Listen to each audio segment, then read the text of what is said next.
Next, I want to talk to you about another service that can be provided, an E&I service, mainly instrumentation.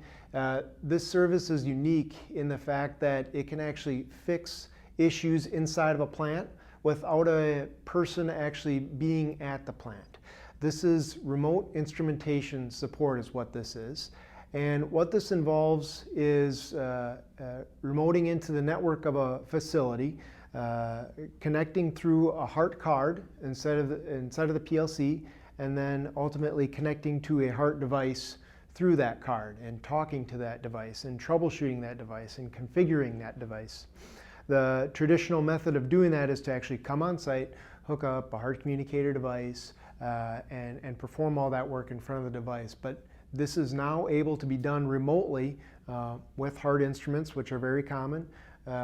HART-enabled I/O cards, which we'll show here in a little bit, and then simply a VPN connection to the plant as well.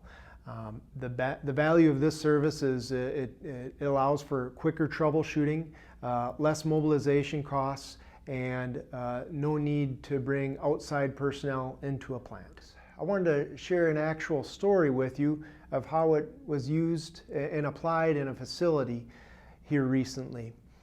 We had one of our clients call us up recently, and they were having issues reading the right amount of level in one of their solvent storage tanks. The level was supposed to be 10%, and they were reading roughly 17%.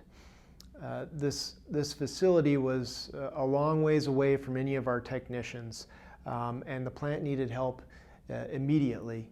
So how we actually used instrumentation support to help this client is we remoted into their system. They gave us VPN access. We then connected into that instrument and was able to communicate with that instrument, obviously without being on site.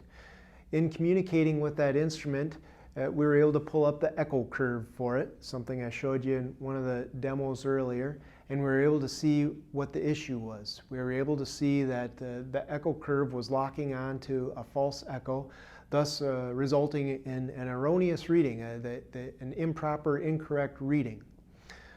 So while we were connected to the device, we were simply able to perform false echo suppression, also known as mapping, on that false echo, and all of a sudden the device started working properly. It locked on to the proper echo in the tank, which was the liquid level in the tank. We had the client double check our work by putting more product in the tank and raising the level and taking some product out and making sure the level measurement went back down, and it worked like a gem, and their issue was solved.